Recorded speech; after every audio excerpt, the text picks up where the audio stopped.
¿Dónde está mi presentación? No la tengo aquí. Acá está. El día de ayer había hecho la presentación de nuestro plan global de la materia. Les había hablado sobre los contenidos, sobre los recursos que íbamos a usar y también sobre la evaluación que íbamos a tener durante este semestre. Sin embargo, también les dije que esto solamente era una parte del plan global.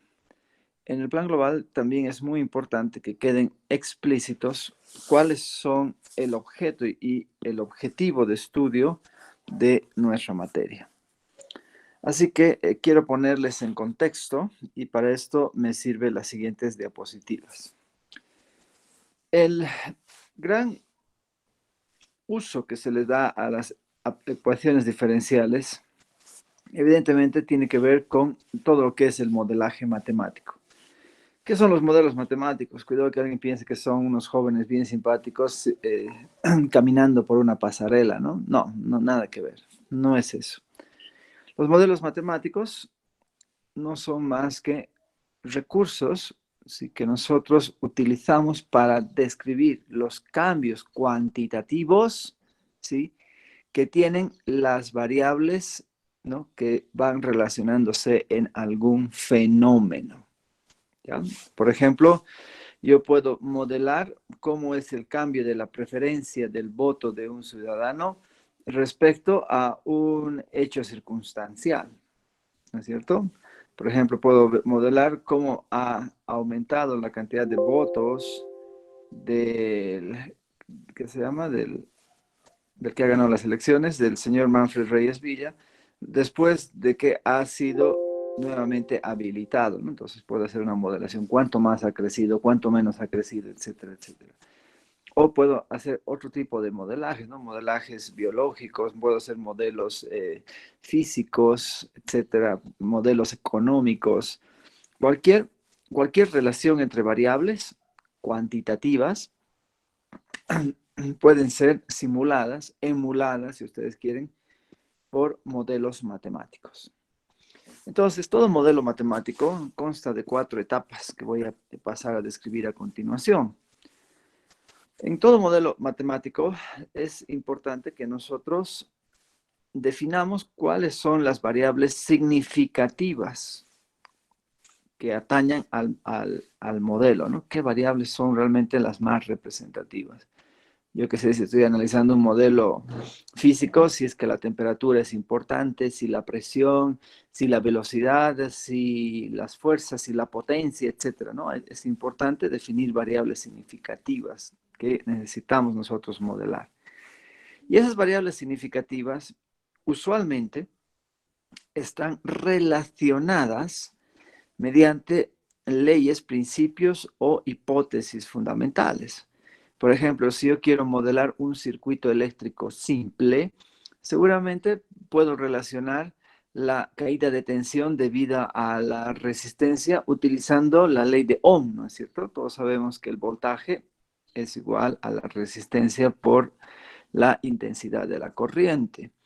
Entonces, puedo empezar a relacionar las variables mediante leyes o principios, ¿no? La segunda ley de Newton, por ejemplo, nos permite establecer una relación, ¿no?, macro entre las fuerzas que actúan sobre un sistema y la variación de la velocidad, ¿no?, utilizando también la masa.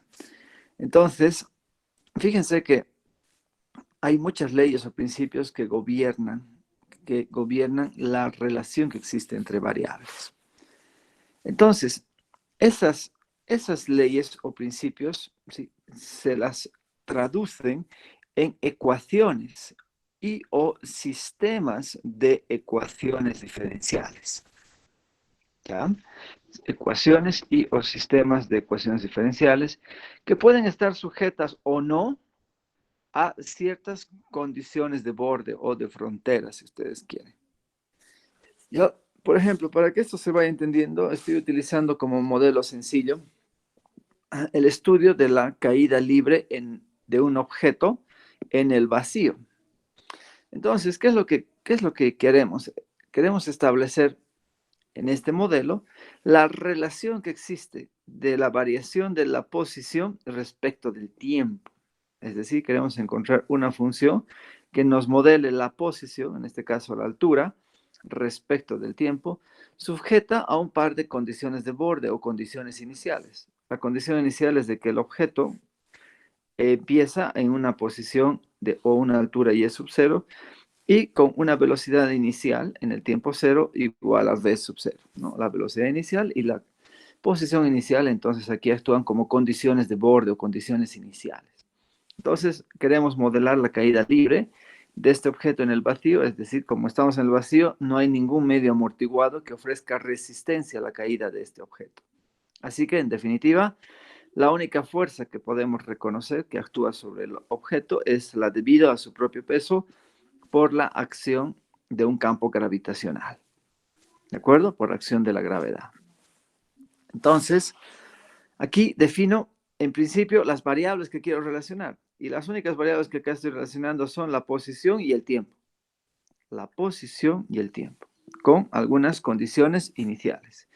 Entonces, una vez que se han definido las variables, se debe utilizar una ley que nos permite relacionar esas variables. Y para este efecto voy a utilizar la hiperconocidísima segunda ley de Newton, ¿no? Que la recontra conocemos, que nos dice que la masa por la aceleración no es más que la derivada de segundo orden de la posición respecto al tiempo, es igual a la sumatoria de todas las fuerzas que intervienen, pero acá la única fuerza que interviene es la debida al propio peso. ¿Por qué pongo menos? Porque estoy tomando como positivo el desplazamiento hacia arriba. Es decir, el eje Y lo estoy considerando positivo en el sentido contrario al que se va a desplazar el objeto durante la caída.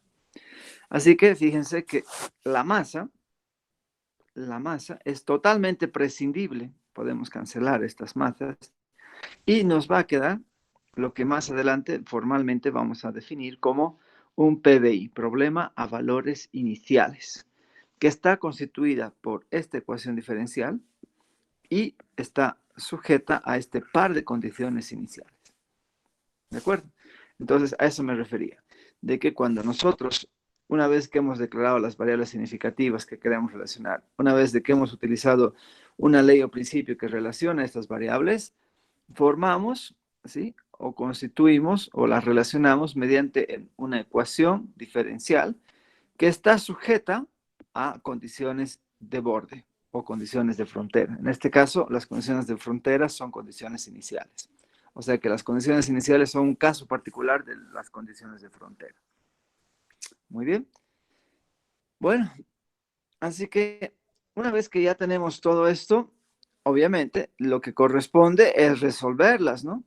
Tenemos que resolver esa ecuación diferencial sujeta a las condiciones de frontera o de borde que tenga. En este caso, estamos con una ecuación diferencial de segundo orden que es muy simple de resolver.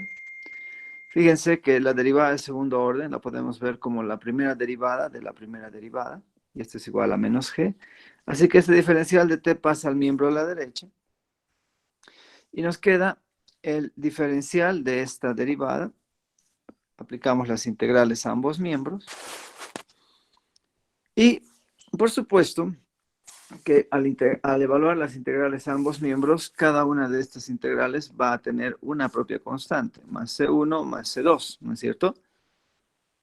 Estamos así acostumbrados a que cada integral tenga una constante fundamental de integración, pero que tenga una constante de integración nada más.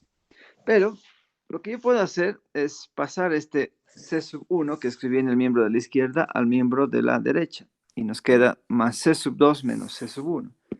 Y ahora, en lugar de tener más C sub 2 más C sub 1, voy a tener una sola constante que la voy a etiquetar así.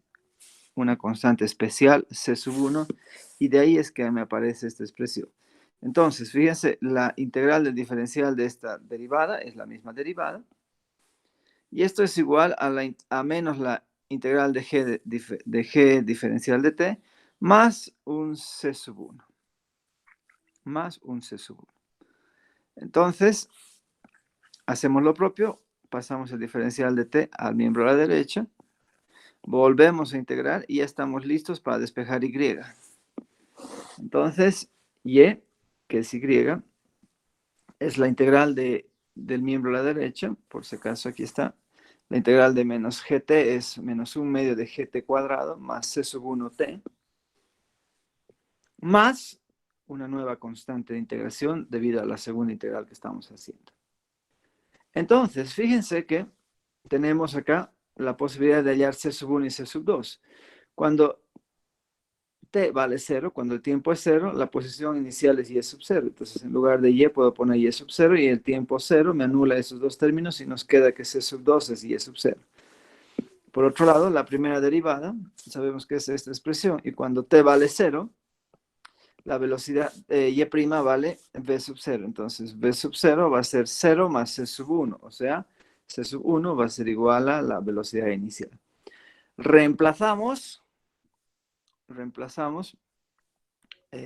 acá arriba me pasó, reemplazamos aquí arriba y tendremos que la posición respecto al tiempo va a ser menos 1 medio de gt cuadrado más velocidad inicial por el tiempo más la posición inicial. Un resultado que estoy seguro que es recontra familiar para todos nosotros, porque incluso sé que lo hemos utilizado antes de entrar a las aulas universitarias, ¿no es cierto? Entonces, fíjense que de esa manera, con algo de comodidad, hemos logrado resolver nuestro problema. Muy bien. Entonces, lo hemos resuelto, en este caso, analíticamente, es decir, de manera muy explícita, sí, la ecuación diferencial sujeta a la condición de frontera. Por supuesto que el modelaje matemático no termina ahí.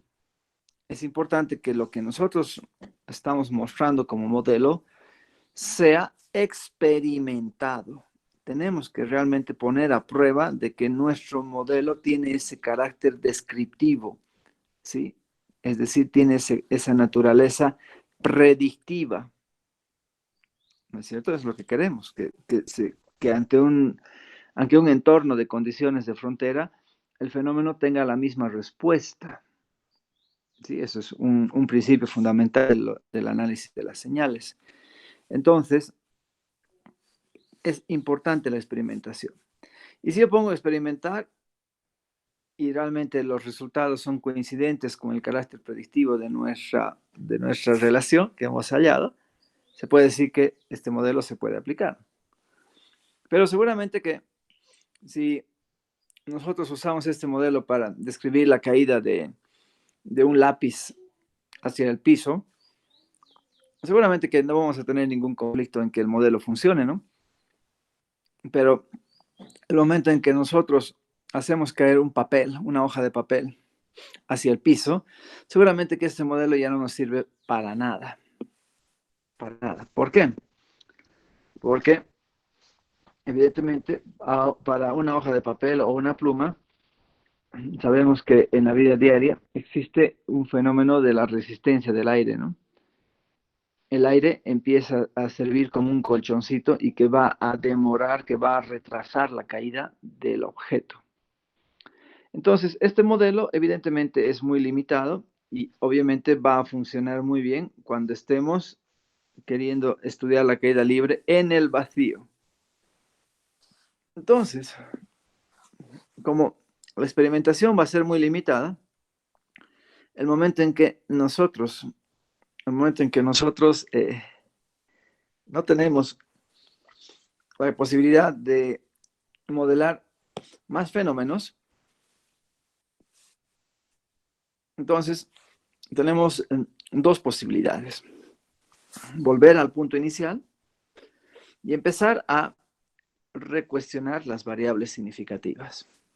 Es decir, empezar a ver si realmente esas variables están adecuadamente elegidas o si es necesario eliminar o adicionar más variables. Y dos, la otra opción que podemos hacer es plantear hipótesis o leyes mucho más genéricas. ¿No es cierto? Entonces, y esto provocará de que se formen nuevamente otras ecuaciones, de repente ecuaciones diferenciales mucho más complejas, ¿no? cuya naturaleza para resolverlas sea mucho más compleja también y que al final podamos nosotros caer en la fase de la experimentación. Por ejemplo, como ya estaban viendo hace rato, podemos nosotros ver qué pasa cuando intentamos modelar la caída libre de un objeto de masa variable, pucha, esto es súper variable, en un medio amortiguado. Fíjense, estoy aquí haciendo una perturbación. Ahora ya no solamente quiero encontrar la relación de la posición respecto al tiempo, sino también de cómo fluctúa la masa respecto al tiempo. Ya no tenemos solamente una función incógnita, tenemos dos funciones incógnitas sujetas a las mismas condiciones iniciales que teníamos hace rato, es decir, una posición inicial y una velocidad inicial. Pero ahora la masa va a estar en función del tiempo y vamos a tener una fuerza de oposición al desplazamiento que se conoce como una fuerza de resistencia que va a ser directamente proporcional al cuadrado de la velocidad instantánea de ese objeto. ¿Ya? Hay algunos modelos, por ejemplo, para los paracaídas, que utilizan modelos lineales, donde dice que es proporcional a la velocidad simplemente. No hay ningún problema, se puede hacer el ajuste cuando sea necesario. Bueno, entonces ahora, evidentemente, ya no podemos seguir usando la segunda ley de Newton clásica, ¿no? Tenemos que acudir a la segunda ley de Newton en su formato más genérico. Y el formato más genérico de la segunda ley de Newton nos dice que la derivada de la cantidad de movimiento es igual a toda la sumatoria de fuerzas que intervienen en el sistema, ¿no es cierto? La derivada de la cantidad de movimiento, donde la cantidad de movimiento, no olvidemos en física, es el producto de la masa por la velocidad, es decir, es la masa por la primera derivada de la posición respecto del tiempo. Bueno, entonces, observen de que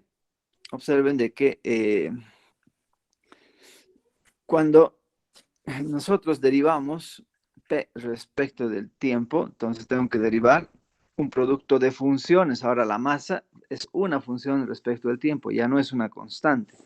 Entonces la derivada de un producto es la derivada de la primera función por la otra función intacta, más la primera función sin derivar por la otra función derivada. Observen que cuando la masa es constante, esta derivada se vuelve cero y nos queda la ecuación que estamos acostumbrados, la masa por la aceleración, ¿no es cierto? Considerando a la masa constante. Y esto es igual a la fuerza debido al peso, que es negativa, y hemos explicado por qué, más la fuerza de resistencia, que es proporcional al cuadrado de la velocidad. Y fíjense, como diría mi amigo del Oriente, qué ecuación sanga que aquí aparece, ¿no? Una terrible ecuación diferencial, donde no solamente hay una función incógnita, hay dos funciones incógnitas y estamos sujetas a este par de condiciones iniciales. Voy a corregir, aquí está mal, esto tiene que ser y es sub 0 y la primera derivada velocidad inicial. Bien, entonces, obviamente, resolver esta ecuación es muchísimo más compleja que resolver esta otra ecuación diferencial. Y es en este momento que se justifica nuestra materia, porque en esta asignatura nosotros vamos a ir viendo un montón de recursos, ¿sí?, para poder resolver este tipo de ecuaciones diferenciales. ¿Está eso claro? Entonces, en definitiva, ¿por qué les estoy hablando de todo esto? Nada más que para que estemos bien conscientes de cuál es el trabajo que vamos a hacer a lo largo del semestre, ¿ya? Nosotros no vamos a hacer modelos matemáticos, nuestra materia no se llama modelos matemáticos, ¿ya? Nuestra materia se llama ecuaciones diferenciales. Y lo que vamos a hacer es trabajar estas ecuaciones y o sistemas de ecuaciones diferenciales para resolverlas, para resolverlas. Pero ¿de qué manera? En las ecuaciones diferenciales, me anticipo, se resuelven de tres maneras distintas. Se resuelve analíticamente, cuando se describen explícitamente todas sus soluciones. Se resuelve, dos, cualitativamente, cuando se aproxima la solución mediante características geométricas de las curvas de solución. Y tres, se resuelve numéricamente, mediante aproximaciones numéricas de las curvas de solución.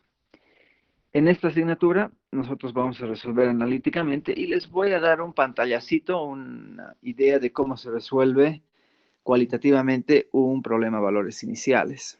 ¿De acuerdo? Pero la resolución numérica la van a ver en su integridad, ¿sí? Y en su profundidad, ya sea estudiando la estabilidad de los algoritmos y el buen condicionamiento, en una materia que más tarde la van a ver como análisis numérico, no sé cómo estará en su nuevo pensum, si se llama cálculo numérico o métodos numéricos, no sé, pero numéricamente también se pueden resolver las ecuaciones diferenciales. ¿Ya? Pero aunque se resuelva numéricamente, estas resoluciones analíticas siempre sirven para hacer el testeo de la calidad de las soluciones que están botando sus algoritmos. Así que ya saben, nosotros nos vamos a concentrar solamente en este eslabón, esta parte verde que está aquí, en este eslabón del modelaje matemático. Y los objetos de estudio van a ser las ecuaciones y o sistemas de ecuaciones diferenciales ordinarias. Aquí está todavía un poquito más explícito eso. Y el objetivo de nuestra materia de estudio va a ser la resolución analítica de las ecuaciones diferenciales ordinarias y o de los sistemas de ecuaciones diferenciales ordinarias sujetas o no a condiciones de borde. ¿Está claro? Así que ya saben, el objetivo es que aprendan a resolver. Así que las preguntas de nuestros exámenes, pues ya las tenemos desde el primer día de clases planteadas, ¿no? Porque pregunta número 1, resuelva la siguiente ecuación diferencial. Utilice tal método para resolver el siguiente PBI. Resuelva el siguiente sistema de ecuaciones diferenciales lineales mediante el método bla, bla, bla, bla, bla, bla, bla. Esas van a ser las preguntas. Y si ustedes tienen acceso al banco de preguntas de nuestra materia, pues van a descubrir de que estoy hablándoles de que ese es el objetivo de nuestra materia, aprender a resolver analíticamente las ecuaciones diferenciales. ¿Ya? Y con esto recién puedo decir que he terminado de presentar mi plan global. ¿Alguna pregunta aquí?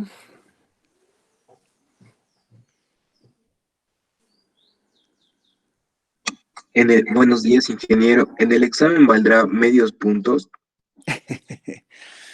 Seguramente que sí, seguramente que sí. Sobre todo en los parciales, ¿no? En el final soy un poquito más exigente, ¿no? Necesito que realmente hagan los ejercicios, no sé, en función de cuántos ejercicios sean, correctos, ¿no? Totalmente correctos. El examen final es un poquito más exigente. Está bien, muchas gracias. Muy bien. Sí. Bueno, entonces, ahora que les he presentado esto, vámonos ahora sí, a empezar a trabajar con nuestra primera unidad temática, que como les he listado ayer, titula Naturaleza de las ecuaciones diferenciales. Así que empecemos trabajando un concepto básico, que es recontra familiar para nosotros. Y el concepto básico tiene que ver con la noción de lo que es una ecuación. Sí, ¿qué será una ecuación para nosotros? ¿Quién se anima a decir qué es una ecuación? Porque estamos muy familiarizados con las ecuaciones, ¿no? Desde que hemos entrado al colegio prácticamente, ¿no? Desde que tenemos 5 añitos. Por ejemplo, me acuerdo que cuando tenía 5 años, mi profesora me decía, ¿qué numerito debemos poner en la celdita para que adicionado al 2 nos dé igual a 5? Y sin querer ya estábamos enfrentando nuestra primera ecuación, ¿no es cierto? Esta es una ecuación. Después en el colegio ya nos hablan de ecuaciones de primer grado, de ecuaciones polinomiales de segundo grado, etcétera. Nos hablan de ecuaciones con más de una incógnita, por ejemplo, igual a 3. Esta es la ecuación de una recta, ¿no? Nos hablan en álgebra lineal de ecuaciones matriciales, ¿no es cierto? Y ahora nos están hablando de ecuaciones diferenciales, ¿no? Esta es una ecuación diferencial, ¿no? La ecuación que modela la caída libre de un objeto en el vacío. En fin, todos estos son ejemplos de ecuaciones, ¿no es verdad? Entonces, ahora que nos reconocemos haber trabajado o visto ese tipo de ecuaciones, ¿qué tendrán todas estas ecuaciones en común? ¿Qué es lo que caracteriza todas las ecuaciones? Que son igualdades. Muy bien, absolutamente todas las ecuaciones presentan una relación de igualdad, ¿no es cierto? Pero ojo, no toda igualdad es una ecuación, porque si yo escribo 2 más 7 igual a 9, esta es una igualdad, pero está lejos de ser una ecuación, ¿no? No es una ecuación. Evidentemente, una condición necesaria para hablar de ecuación es que se presente una relación de igualdad, pero no es suficiente. ¿Qué más? ¿Qué más tienen estas ecuaciones?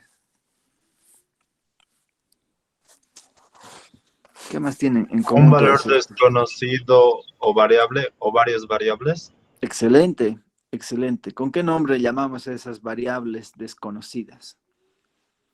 Incógnitas. Exactamente, ¿sí? Exactamente. Entonces, todas estas ecuaciones tienen incógnitas, ¿no? Aquí la celdita, el número que va a aparecer en la celdita, aquí la X y Y, aquí la X, acá la función Y, ¿no? Entonces, todas estas ecuaciones tienen una cantidad finita de variables llamadas incógnitas. Finita, pero tiene que ser finita, ¿no? Puede ser una, dos, tres, por lo menos tiene que haber una incógnita y la cantidad puede ser cualquier número finito de incógnitas. Excelente, excelente. Ya van dos elementos, la relación de igualdad y las incógnitas. Pero ¿y qué más tienen todas estas ecuaciones para ser resolubles? ¿Qué más tienen? ¿Qué elemento en común más tienen?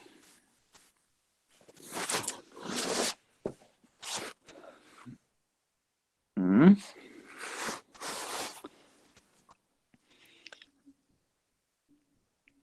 A ver, hagamos un viaje en el tiempo. ¿Sí? Supongamos que nos volvemos muchachitos de 5 añitos y la profesora nos pide resolver esta ecuación de primer grado, es para nosotros, ¿no? ¿Qué le vamos a responder a nuestra profesorita de kinder?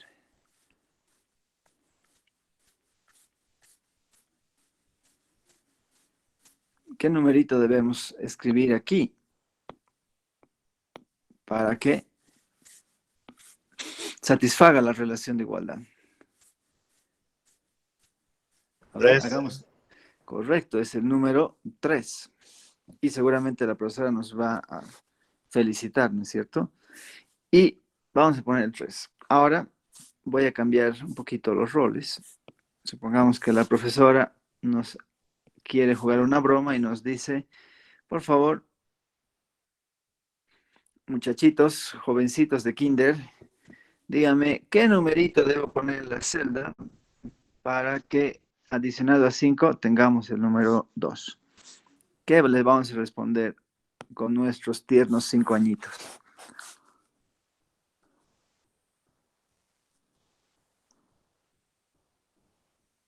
¿Mm? Le diremos a la profesora, es menos 3, profesora, le vamos a decir. ¿Qué creen? ¿Qué creen que les vamos a responder? -3. Y a los 5 años, ¿habrá algún estudiante en el sistema de educación boliviana que ya conoce a los enteros negativos? No. No, No, porque hasta históricamente, si revisamos la historia de nuestra antigüedad, los hombres han tardado mucho más tiempo en conocer a los números enteros negativos, porque antes de conocer a los enteros negativos, los hombres conocieron y manejaron muy bien los números racionales, ¿no? Y así es como nos enseñan. Seguimos un proceso histórico de descubrimiento de los números en los procesos educativos. Evidentemente, para un muchachito de 5 años, el universo de números que conoce apenas alcanza al de los naturales, ¿sí? ¿Sí? Pregunten a sus sobrinitos, a sus hermanitos, ¿sí? A sus hijitos. Pregunten si es que conocen otros números aparte de los que les han enseñado para conteo. No, no hay más. Para ellos universo es este, el de los naturales. Entonces, cuando vayan a responder ecuaciones como estas, les vamos a poner en un conflicto serio, porque para ellos no tiene ningún sentido que adicionar a 5, que obtengamos un número menor que 5, porque están esperando obtener un número mayor que 5, ¿no es cierto? Como resultado, como suma. Entonces, generamos un conflicto. Así que lo que a lo sumo podemos decir es de que nunca vamos a encontrar a esa edad un número que adicionado a 5 nos dé un número menor que 5. ¿Eso qué quiere decir? Que esta ecuación para un muchacho de 5 años no tiene solución. No tiene solución en este ámbito. Es igual que cuando yo les digo ahorita, a ver chicos, resuélvame esta ecuación. X al cuadrado menos 2 igual a 0. Si X es un número que pertenece al conjunto de los racionales. Vamos a ver, ¿qué me pueden responder a esa pregunta? ¿Cuál es la solución de esta ecuación de segundo grado cuando X es un número racional?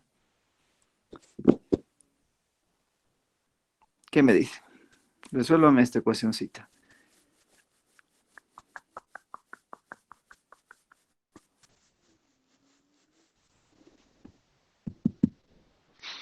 ¿Alguien ya encontró la respuesta? Raíz de 2. Ay, caray, ¿y quién te ha hecho creer que la raíz cuadrada de 2 pertenece a los racionales? Para que un número sea racional, te recuerdo, tiene que poder escribirse como un cociente entre dos enteros. Y la raíz de 2 es full irracional, como diría mi sobrino.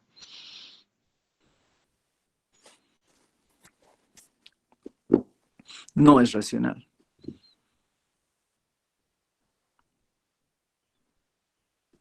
No existe solución. Exacto, exacto. Nos topamos con un problema como esta ecuacioncita de arriba.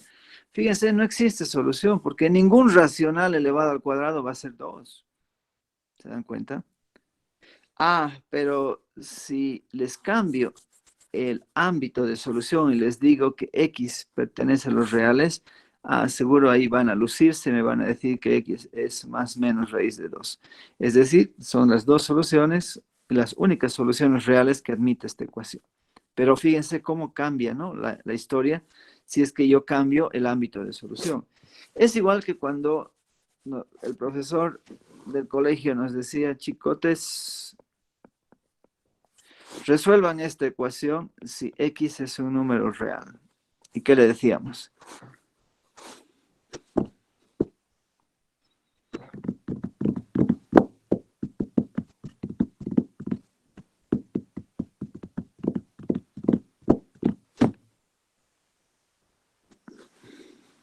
¿Qué le decíamos a nuestro profesorcito cuando nos ponía esta ecuación a resolver? Que era No existe. imaginario. Es un número Pero imaginario. acaso, pero no, pues mamita, fíjate, ¿acaso el imaginario es un número real? ¿Es un número real? Aquí No, no lo es. nos están diciendo, resuelve esta ecuación si sabemos que X pertenece a los reales. Solo sería uno positivo. Ah, o sea que 1 al cuadrado, que es 1 más 1 da 0.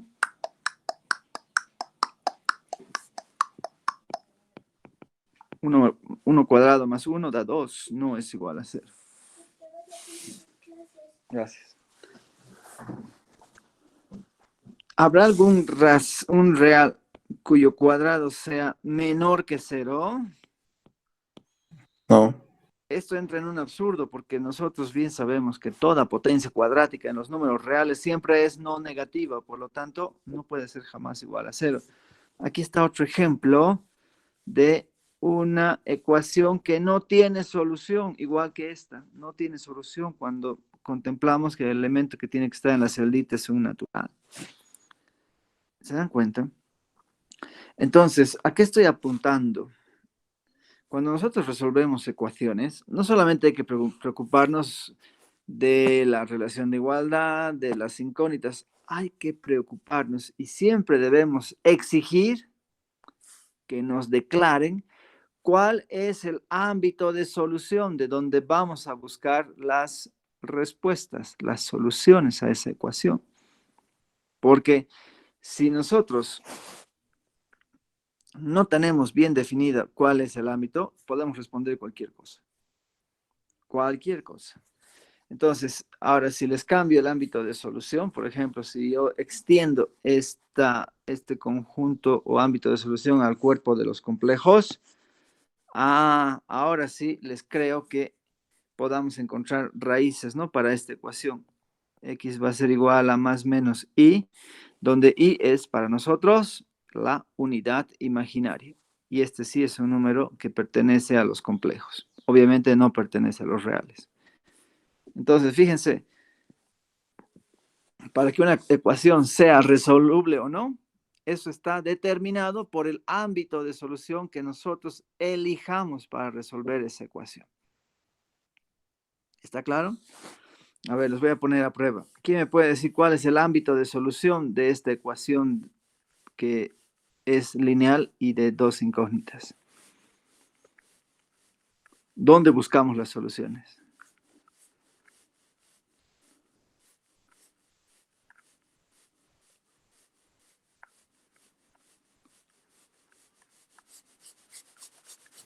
En los enteros. No, no son los enteros. Los No son los reales. enteros. A ver, ¿quién me da una solución de esta ecuación? Tampoco son los reales.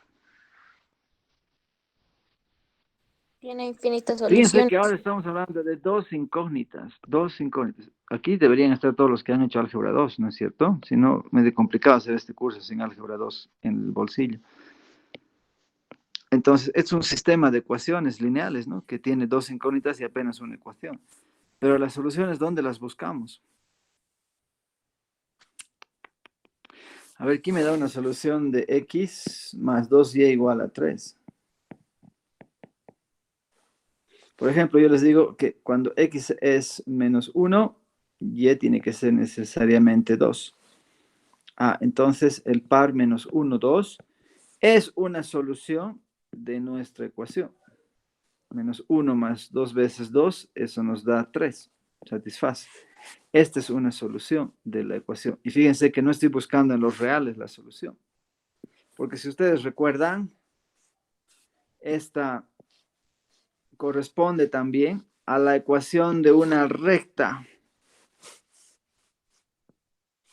Una recta.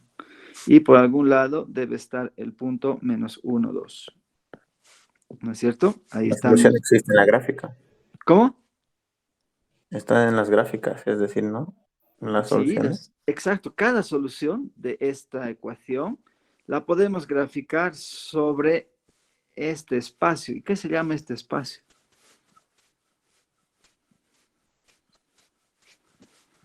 Por si acaso, es un espacio vectorial que se estudia en álgebra lineal. Es un espacio archi recontra utilizado.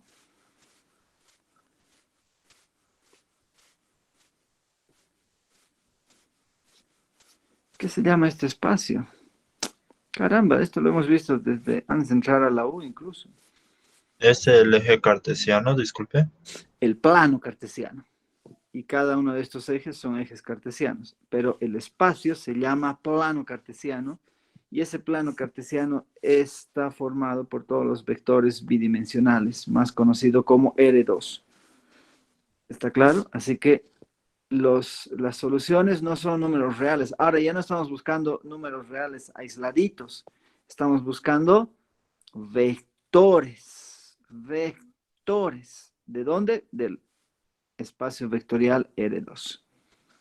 Así que el ámbito de solución para esta ecuación es R2.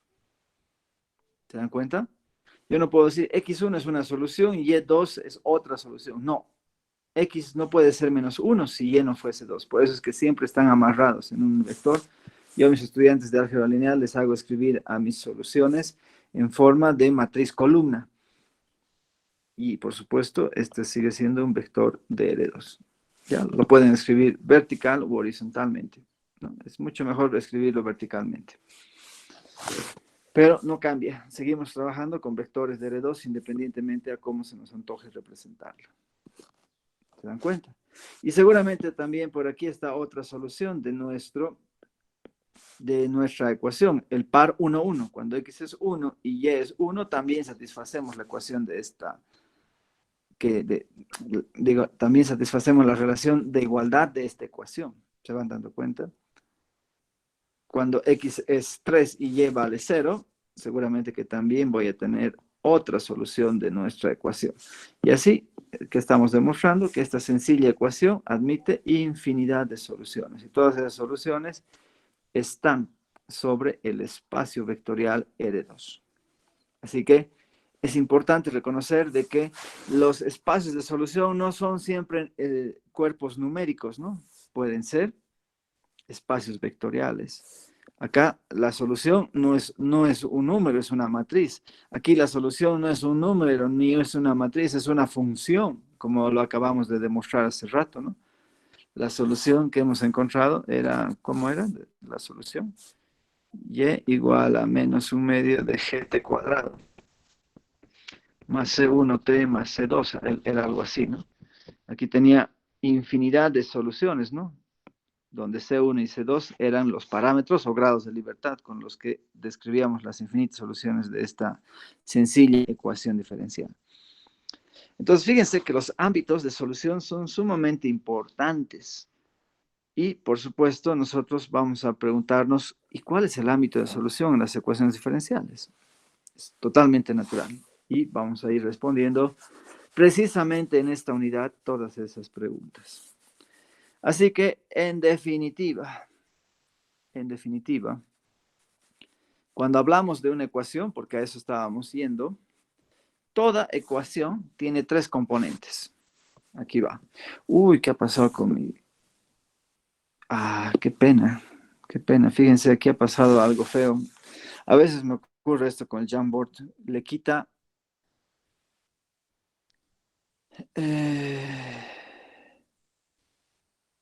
le quita mucha... ¿Cómo se dice? Cuando algo no es nítido. Nitidez, ¿no? Le quita mucha nitidez. Entonces, en definitiva, cuando estamos hablando de una ecuación, tenemos una relación de igualdad, tenemos una cantidad finita de incógnitas y siempre vamos a tener un ámbito o universo de solución. ¿De acuerdo? Un ámbito o universo de solución. Muy bien. Bueno, qué pena que esto haya ocurrido. Y no he podido jamás lograr revertir a hacer esto. Más bien el resto sí, se lee nítido. Más bien se lee nítido. Ya. Bueno, entonces, ahora que ya sabemos que es una ecuación, empezaremos a hablar de lo que es una ecuación diferencial. Cuando se hace uno la pregunta de qué vamos a entender por ecuación diferencial, la respuesta no viene muy rápido. No viene muy rápida, mejor dicho. Porque resulta que las ecuaciones diferenciales son realmente muy, muy, muy diversas, ¿no? Ustedes reconocerán esta ecuación diferencial que era la que nos permitía modelar la caída libre en presencia de un medio amortiguado, ¿no? Como es el aire, o puede ser un medio uniforme como la glicerina, etcétera, etcétera. Acá tenemos otra ecuación diferencial que se conoce como la ley de enfriamiento de Newton, que nos dice que la variación de la temperatura es directamente proporcional a la diferencia entre la temperatura y la temperatura del medio. El medio tiene una temperatura constante. Acá tenemos otro ejemplo clásico de ecuación diferencial que nos permite modelar un pequeño circuito eléctrico simple que está formado por una inductancia, resistencia y una capacitancia, ¿no? Entonces, todas estas sumatorias corresponden a las caídas de tensión o de voltaje que vamos a tener respecto a cada uno de estos elementos. Y cuando está dotada mediante una fuente electromotriz, ¿no? Que alimenta el voltaje al circuito. Acá tenemos otra ecuación diferencial que nos permite modelar la ecuación de una onda. Y aquí tenemos una ecuación que ni sé para qué puede servir, pero sigue siendo una ecuación diferencial, ¿no? ¿Qué tienen en común todas estas ecuaciones diferenciales que estamos viendo como ejemplitos? Todas ellas, evidentemente, tienen una relación de igualdad, tienen incógnitas. ¿Cuáles son las incógnitas? ¿Se acuerdan de esta primera ecuación? Teníamos dos incógnitas, la posición respecto del tiempo y la masa respecto del tiempo, ¿no? Eran dos funciones las incógnitas de esta ecuación. Acá tenemos a la temperatura como única función en términos del tiempo. Acá tenemos la única incógnita a la carga, ¿no? Como una función del tiempo. Les recuerdo que la variación de la carga respecto al tiempo se llama corriente. Acá tenemos una única función incógnita, pero que depende de más de una variable independiente, ¿no? La posición y el tiempo. Y acá tenemos una única función incógnita y en función del tiempo. Bueno, entonces, ¿qué es lo que tienen en común todas estas ecuaciones? Son todas... El tiempo. No necesariamente. Aquí X no sé si está modelando al tiempo. No sé si es el tiempo. Pero todos tienen una variable independiente, por lo menos. Aquí tenemos más de una variable independiente. Pero no necesariamente las ecuaciones están referidas respecto al tiempo. Incluso muchas ecuaciones de los circuitos se los escriben ya no en función del tiempo, sino más bien en términos de la frecuencia, que es mucho más práctica, ¿no? A la hora de hacer modelos de este tipo de circuitos. Entonces, el tiempo puede ser, curiosamente sí, el tiempo aquí aparece muy repetido, pero no necesariamente. No, lo que tienen en común todas estas ecuaciones para llamarse diferenciales es de que aparecen funciones que están derivadas. O sea, las funciones incógnita aparecen derivadas con algún orden de derivación. Eso es lo que caracteriza todas estas ecuaciones diferenciales. Así que hasta que no tengamos ecuaciones diferenciales más limitadas, si ustedes quieren, un poquito más tipificadas, lo máximo que podemos decir de lo que es una ecuación diferencial es que se trata de una ecuación en la que una o más variables dependientes, ¿sí?, aparecen derivadas con algún orden de derivación respecto a una o más variables independientes. ¿Sí? Eso es a lo máximo que se atreven a decir la mayoría de los autores para hablar de lo que es una ecuación diferencial. ¿Ya? Es una definición muy genérica y muy poco precisa, ¿no? Muy poco precisa porque no sabemos ni cuál es el ámbito de solución. Porque realmente existe una enorme cantidad de ecuaciones diferenciales y que clasificarlas requiere de algún esfuerzo. Así que el primer esfuerzo de clasificación que se hace es la del tipo. O sea, vamos a tener dos variedades de ecuaciones diferenciales, las ordinarias y las parciales. Vamos a decir que una ecuación diferencial es ordinaria cuando la o las funciones incógnitas dependen de una única variable independiente. Y vamos a tener una ecuación diferencial parcial si las funciones incógnitas dependen de más de una variable independiente.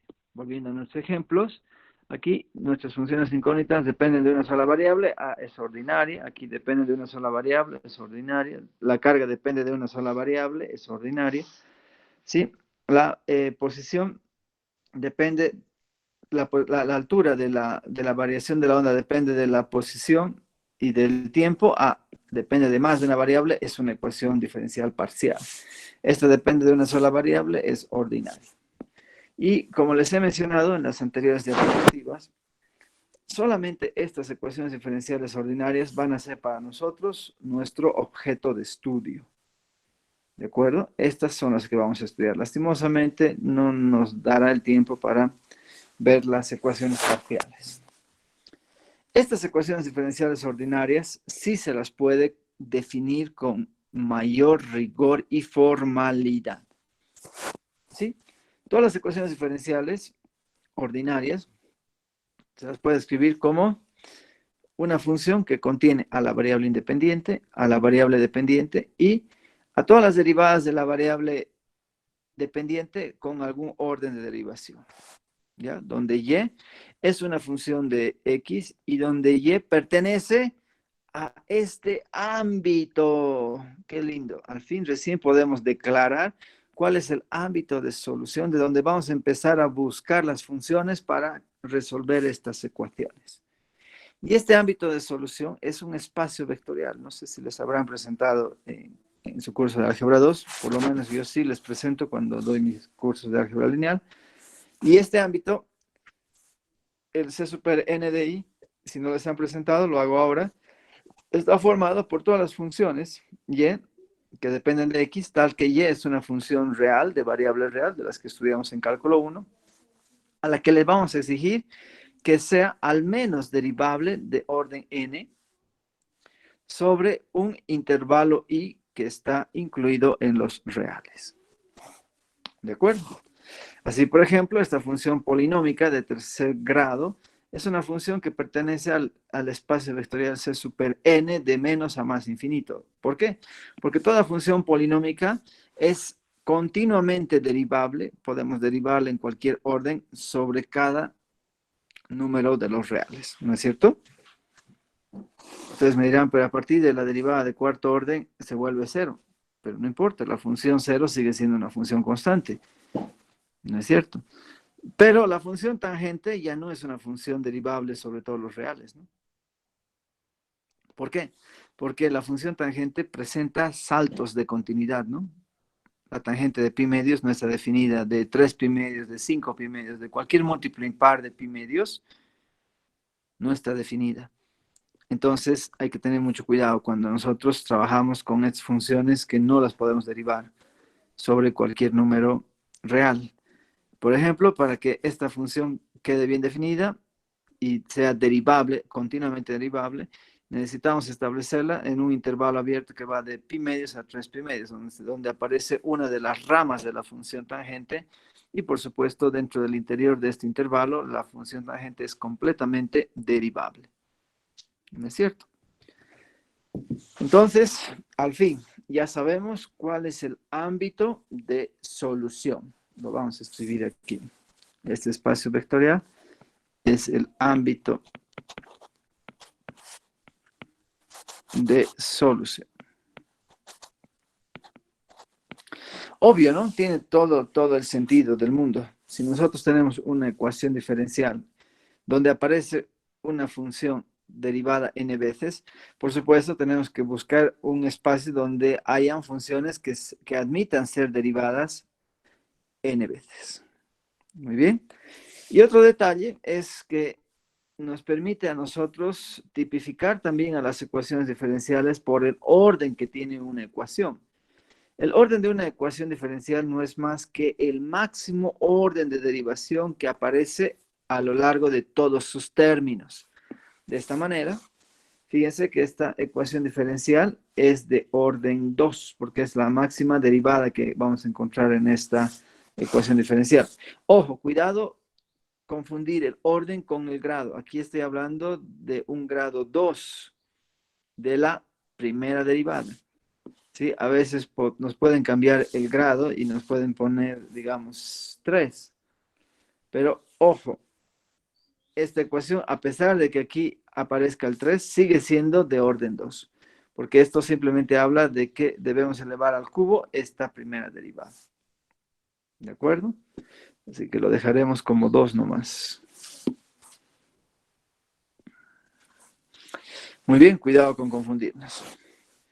Bien, acá el máximo orden de derivación es 1, por lo tanto, esta es una ecuación diferencial de primer orden, esta es una ecuación diferencial de segundo orden, acá también de segundo orden, y esta es de tercer orden, ¿no? Porque aparece la tercera derivada de y.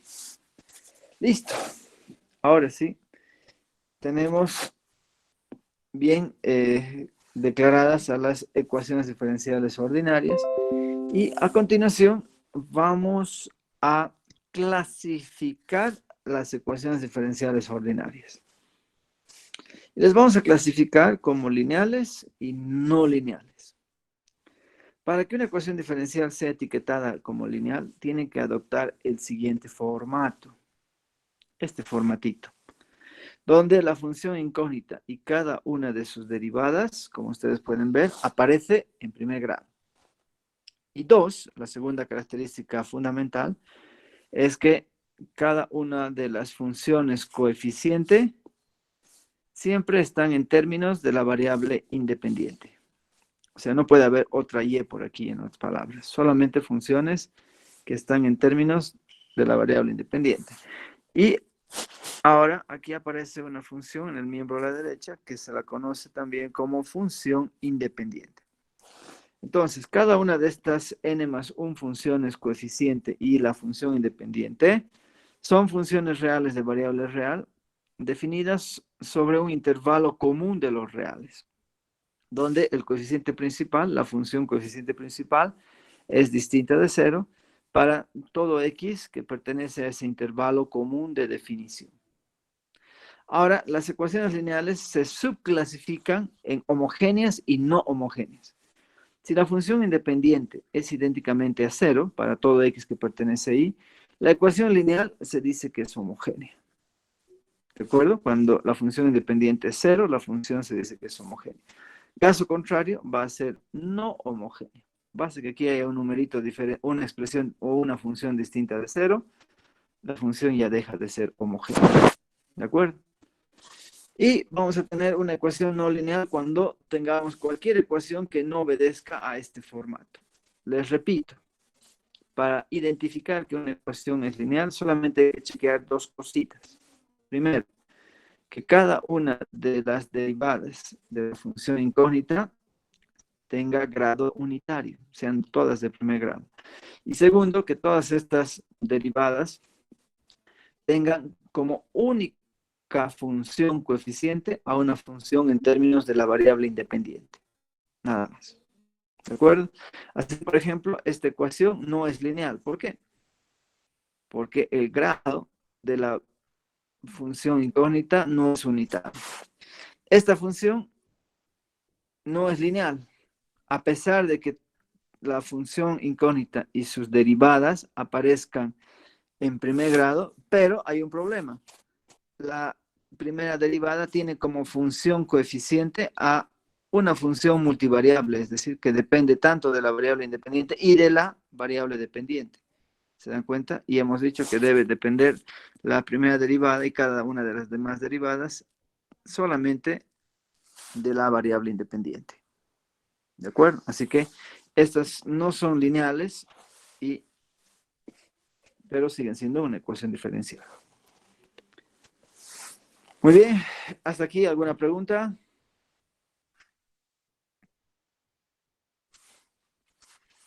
Volvamos a nuestros ejemplos iniciales. Fíjense, esta es una ecuación no lineal porque aparece una potencia cuadrática para la primera derivada. Esta sí es una ecuación lineal. Fíjense que tanto t como su primera derivada, la función incógnita, aparecen en primer grado y sus funciones coeficientes son constantes. Y obviamente las funciones constantes no dependen de la variable dependiente. Acá tenemos otra ecuación lineal no homogénea debido a la fuerza electromotriz, por eso tenemos NH, eso quiere decir no homogénea. La ecuación lineal aquí también es no homogénea. Fíjense que tanto y', y' y y2' y y3' están en primer grado y sus coeficientes son funciones que dependen solamente de x. Y es no homogénea porque la función independiente es no nula. Muy bien. ¿Se ha dejado de entender hasta acá? Bien. Entonces, no se olviden lo que les he recomendado ayer, ¿no? Aparte de los screenshots que quieran hacerle a nuestras pantallas, es importante que ustedes también vayan acomodando algunos apuntes adicionales, ¿no? Apuntes adicionales que les va a ayudar a enriquecer estos apuntes que les voy presentando. Bien. Entonces, si no hay ninguna pregunta, ahora sí nos vamos a responder una gran pregunta. Cada vez que nosotros estamos frente a una ecuación diferencial, nos preguntamos, ¿y cuándo será que una ecuación diferencial ha quedado resuelta? ¿Qué significa resolver una ecuación diferencial? Son preguntas muy sencillas, ambas son lo mismo, pero que nos van a empezar a motivar nuestras tareas de resolución y a dejarnos tranquilos una vez que los hayamos resuelto. Entonces, para tener elementos de respuesta a estas preguntas, vamos a introducir un primer concepto que tiene que ver con la noción de solución particular de una ecuación diferencial. Es muy sencillo. Diremos que esta función y igual a phi de x es una solución particular de esta ecuación diferencial ordinaria de orden n, si y solamente si, al sustituir phi por y, tenemos la relación de igualdad, donde phi, la función solución, la vamos a sacar de este espacio vectorial, C super n de i. ¿De acuerdo? Entonces, ahora sí, con esta idea, podemos responder a nuestra pregunta. ¿Toda ecuación diferencial ordinaria va a quedar resuelta si se describe sin omisiones, es decir, sin olvidarnos de ninguna de ellas, a cada una de sus soluciones particulares? El conjunto solución de una ecuación diferencial es el subconjunto de este espacio vectorial formada por todas sus soluciones particulares. Entonces diremos que una ecuación diferencial es inconsistente si solamente si su conjunto solución es el conjunto vacío, cuando no tenemos ni una solución para esa ecuación diferencial. Aquí tengo un ejemplo sencillito de ecuación diferencial que no admite solución alguna, ¿no? Y' al cuadrado igual a y' al cuadrado más 1 igual a 0. No vamos a encontrar ninguna función cuya real de variable real, no se olviden que estamos en este ámbito de solución, que sea su potencia cuadrática negativa. ¿Está claro? A este conjunto solución, muchos matemáticos llaman también solución general. O sea que quede claro desde nuestra primera clase teórica, que no, la solución de una ecuación diferencial exige que nosotros describamos sin excepciones, sin omisiones, a todas sus soluciones particulares. ¿Está eso claro? A todas sus soluciones particulares. Entonces, para que una ecuación diferencial sea consistente, es necesario que admita por lo menos una solución particular. Eso quiere decir que para que una ecuación diferencial sea denominada inconsistente, su conjunto de solución o la solución general debe ser un conjunto vacío. ¿Está claro? Presento inmediatamente algunos ejemplitos. Tenemos acá una ecuación diferencial de segundo orden lineal homogénea, ¿no es cierto?, a coeficientes constantes. Mostremos que esta función phi de x, 1/3 del seno de 3x menos pi cuartos, es una de sus soluciones particulares. Segunda tarea, para toda elección de constantes C1 y C2, esta función phi de x, formada por C1, que es una constante, por coseno, más C2 por el seno de 3x, es también una de sus soluciones particulares. Bueno, ¿qué hay que hacer? Lo que habíamos visto hace ratito. Para ver que estamos en presencia de una solución particular, debemos sustituir phi por y. Donde había y, ponemos phi. Y hacemos eso. Entonces, primero reconocemos que phi de x es una función que pertenece a este espacio vectorial. Rápidamente se nota que toda función senoidal es continuamente derivable sobre cualquier número real. Hallamos la primera derivada. ¿Sí? Hallamos la primera derivada. Aquí la tenemos, la segunda derivadita. Y reemplazamos. Donde había y ponemos phi de x. ¿De acuerdo? Entonces, el punto aquí es que al reemplazar, en lugar de y2' tenemos phi2' más 9 veces phi de x igual a, reemplazamos phi2' por esta expresión, más 9 veces la función phi de x es esta, reemplazamos aquí, esto es phi de x, y resulta que 9 por 1/3 es simplemente 3, y se cancelan esos dos términos, lo que nos permite constatar de que al reemplazar phi por y se verifica la relación de igualdad, y esto nos da derecho a decir que la función phi es una solución particular de nuestra ecuación diferencial. Con eso, una sencilla y trivial constatación, ¿no? Como cuando nos decían, resuelva x al cubo menos x igual a 0 si x es un número real. Decíamos que x igual a 1 es una solución particular. ¿Por qué? Porque al sustituir el 1 por el x, se verifica la relación de igualdad. ¿No es cierto? 1 al cubo menos 1 es igual a 0. Eso estoy haciendo, una trivial y corriente sustitución. Bien. Ahora, demostremos que esta familia, si biparametrizada, porque estas constantes se llaman parámetros, también constituyen soluciones de nuestra ecuación diferencial. Hacemos lo mismo, hallamos la primera derivada, la segunda derivada, reemplazamos en la ecuación diferencial y nos da 0. Pueden checarlo con más calma si quieren.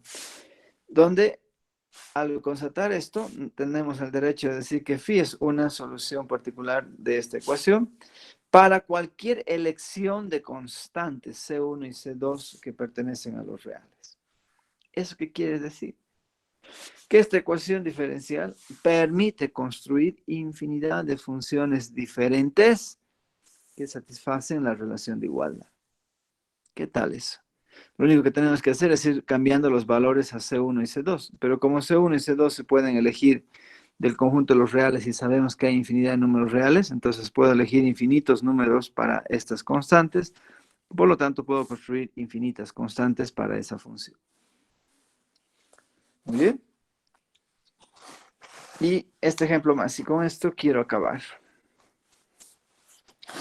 Dada la ecuación diferencial ordinaria no lineal, y' igual a y cuadrado menos 16, donde y es igual a y de x. Sí, fíjense, estas ecuaciones son medio chistosas porque no aparece de manera explícita la variable independiente, ¿no? Igual que hace rato aquí. Si nos daban esta ecuación, yo no sé cuál es la variable independiente, no sé si es x, si es t, si es p, cualquier letra, ¿no? Entonces nosotros tenemos la libertad de elegir la letra que querramos para nuestra variable independiente, como aquí ha sucedido. Estas ecuaciones que no tienen explícitas a las variables independientes, se las denomina ecuaciones autómatas. Esta es una ecuación autómata y este otro ejemplo también está recurriendo a una ecuación autómata. ¿Ya? Por eso es que aquí hay necesidad de una aclaración. Nos dice y depende de x, aunque no está explícito aquí en la ecuación. Bien. Hay 4 tareas que hacer. Primero hallemos una familia monoparametrizada de sus soluciones particulares. Mostremos que estas dos funciones son dos de sus soluciones particulares. Tercer inciso, nos preguntan si están estas dos funciones descritas en la familia que hemos encontrado de la parte A. Y recién, como última tarea, ojo, nos piden que resolvamos la ecuación diferencial dada. Muy bien. Este ejemplo es muy importante. Empecemos por el más sencillito. Aquí he empezado con el B. Demostrar que estas dos funciones son soluciones particulares de la ecuación diferencial. Entonces, si phi1 y phi2 es más o menos 4, evidentemente el cuadrado de phi1 y phi2 es 16, y evidentemente la primera derivada para cualquiera de estas dos funciones siempre es 0, porque se tratan de funciones constantes. Entonces, fíjense que la primera derivada de cualquiera de esas dos funciones es igual al cuadrado de cualquiera de esas dos funciones, menos 16. En ambas situaciones nos da 0, por eso es que se cumple la relación de igualdad. Eso nos da derecho a decir que las funciones φ1 y φ2 son soluciones particulares de nuestra ecuación diferencial autómata. Muy bien. Bueno, ahora vamos al inciso A. Encontremos una familia monoparametrizada de sus soluciones particulares. Tenemos que la primera derivada se puede escribir como un cociente diferencial de esta manera. De acá, fíjense que si asumimos que y cuadrado menos 16 es distinto de 0, más que asumir, si restringimos a trabajar con y cuadrado menos 16 distinto de 0, puedo pasar este y cuadrado menos 16 a dividir al diferencial de y el diferencial de x pasa a multiplicar. Entonces podemos integrar a ambos miembros, pero 1 sobre y cuadrado menos 16 se puede descomponer en dos fracciones simples, donde a y b se pueden encontrar como que valen 1/8 y menos 1/8, no voy a entrar en esos detalles. Y luego nos queda integrar esta fracción, que va a ser 1/8 del logaritmo natural de y menos 4, b vale menos 1/8 por el logaritmo natural de y más 4, igual a x más una constante. Pero esta constante, presten atención, la estoy eligiendo de una manera muy interesante. La estoy escribiendo como 1/8 del logaritmo natural de c. Sigue siendo constante, ¿no es cierto? Entonces, esto es algo que se usa mucho en las ecuaciones diferenciales. Proponer como constante una versión de constante que sea muy fácil y plástica de trabajar. Entonces, fíjense que puedo multiplicar por 8 a ambos miembros. Puedo hacer esta diferencia de logaritmos que nos queda acá. Al multiplicar por 8 nos queda 8x más logaritmo natural de c. Y nos va a quedar, despejando esta fracción, e a la 8x por c. O sea, si quieren, e a la logaritmo natural de c, que sigue siendo c. Entonces, esta fracción la puedo escribir multiplicando el y más 4 a la derecha de esta forma, factorizando los y's en el miembro de la izquierda, el menos 4 pasa al otro miembro, nos queda esto, y despejamos y en términos de x en función de una sola constante, donde esa constante es para nosotros un parámetro. A medida que vamos asignando valores a c, vamos construyendo infinidad de soluciones que satisfacen la ecuación diferencial. Por ejemplo, si c es igual a 3, voy a tener esta solución particular. Si c es menos 4, voy a tener esta otra solución particular. Y voy a ir generando infinidad de soluciones particulares en función a qué valor asignamos al parámetro. Bien. Así que no es complicado en este caso resolver la ecuación diferencial. Ahora nos preguntamos si es que estas funciones que hemos visto que eran soluciones particulares de nuestra ecuación diferencial estaban siendo descritas en esta familia de funciones. Veamos. Empecemos por la primera. Φ1 de x igual a 4. O sea, ¿puedo yo modelar esta función para alguna constante c? Veamos. Y, supongamos que vale 4, está en lugar de phi. Y veamos si existe alguna constante que logra ese propósito. Estos 4 se anulan, el 1 menos c pasa al miembro de la izquierda, multiplicando acá. Igualamos, se cancelan los 1 y nos queda que 2 veces c e a la 8x igual a 0. Por lo tanto, c vale 0. Y eso es verdad. Cuando c es 0, fíjense, esto se anula y nos queda 4 por 1 sobre 1. O sea, nos permite modelar esta función. Eso quiere decir que la función φ1 está descrita en esta familia. ¿Pasará lo mismo con esta otra función? Veamos. La otra función que también ya hemos demostrado en la parte B que eran soluciones particulares. Ahora, en lugar de y ponemos menos 4. De nuevo los 4 se cancelan, nos queda toda esta diferencia por menos 1, cambian los signos, igual a 1 más c e a la 8x, se cancelan estas expresiones y nos queda un absurdo, que menos 1 y 1 son iguales. Terrible, ¿no? ¿Eso qué quiere decir? Que nunca vamos a poder encontrar una constante c que nos permita modelar a esta función. ¿De acuerdo?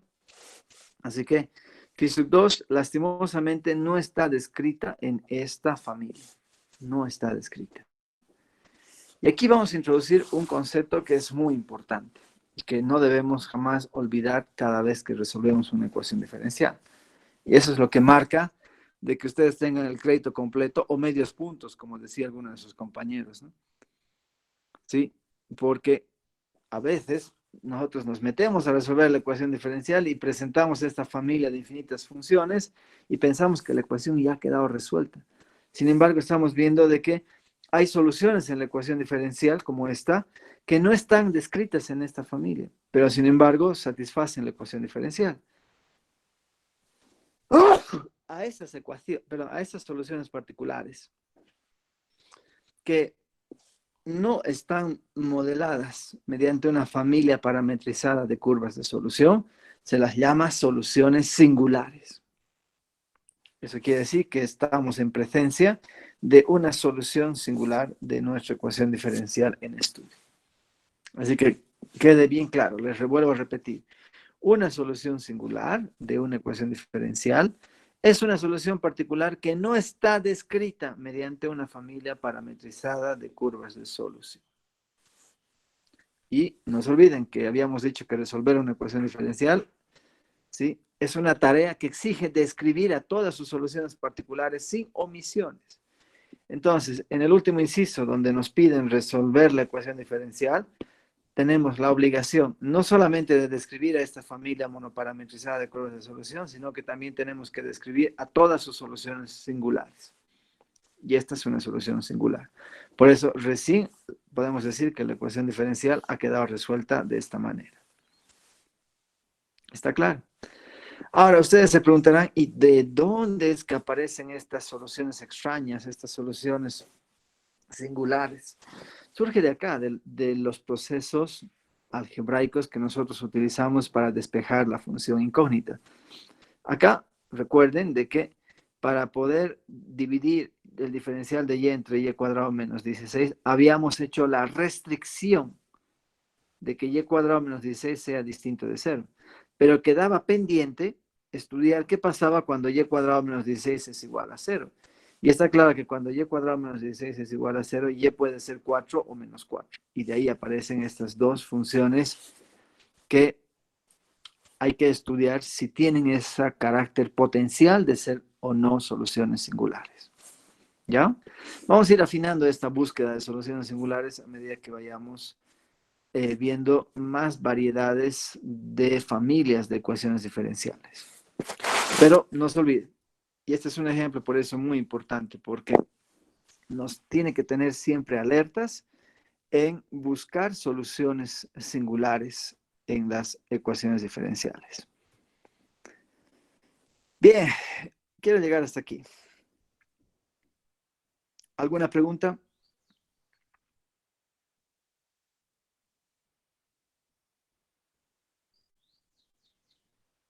No hay ninguna pregunta. Muy bien. Entonces, ¿qué vamos a hacer? Nos vamos a ir a algunos de nuestros, creo que les he dado 3 libros, ¿no? Para que puedan ustedes utilizar. Uno de los libros que les he dado es este, de autoría del profesor Denis Seal. Y ya les puedo ir asignando algunos ejercicios de la primera unidad. ¿Ya? Por lo menos los del primer lote de ejercicios. Les va a obligar a leer los apuntes, ¿sí? Las ideas que hemos ido dando tienen que estar aquí también refrendadas, de repente más ilustradas de lo que he podido hacer. Y acá en la página 10, ustedes ya pueden empezar a resolver los siguientes ejercicios, ¿ya? Los ejercicios de la sección 1.1. Están viendo que están algunos marcados con rojo, ¿no es cierto? Entonces, pueden resolver todos los impares. ¿Sí? Podrían resolver el 1, el 3, el 5, el 7. Ahora que no están con exámenes, el 11, el 13. A ver. El 15, el 17.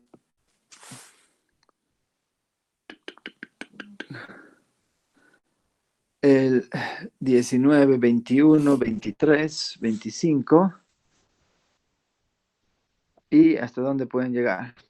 El 27, 29 son lindos. El 31 también.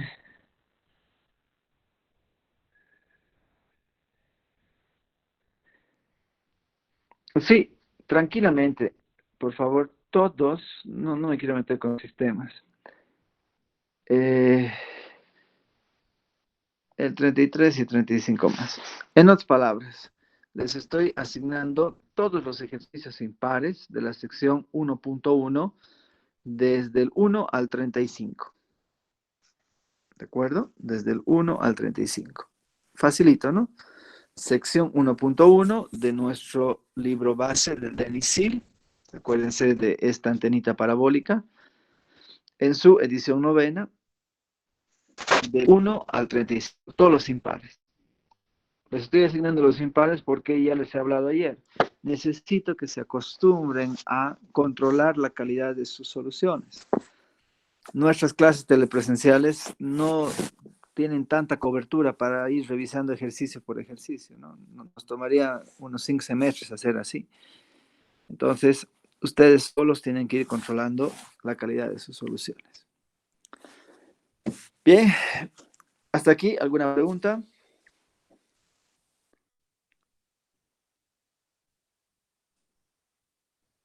Inge, disculpa. Adelante. Eh, Cualquier duda que tengamos del ejercicio se lo podemos preguntar en horario de clase, ¿verdad? Sí, claro que sí, claro que sí. De hecho, lo que suelo hacer es dar un tiempo para hacer una retroalimentación y ahí pueden ustedes hacer sus consultas. Y, por supuesto, también con la auxiliatura. No sé si ayer se presentó nuestro auxiliar. ¿Pasaron clases anoche? No se presentó, licenciado. Ya, muy bien. Voy a indagar qué es lo que está pasando. Muy bien. Bueno, así que tienen un buen lote de ejercicios para entretenerse, para volver a recordar las ideas principales de nuestra clase de hoy y sobre todo para ya empezar a tener bien asentada la terminología que vamos a ir usando a lo largo de todo el semestre. Por mi parte, no tengo más que decirles y nos estaríamos reencontrando el próximo día lunes, ¿no es cierto? El próximo día lunes. Hasta entonces, que tengan un buen día y que les vaya bien.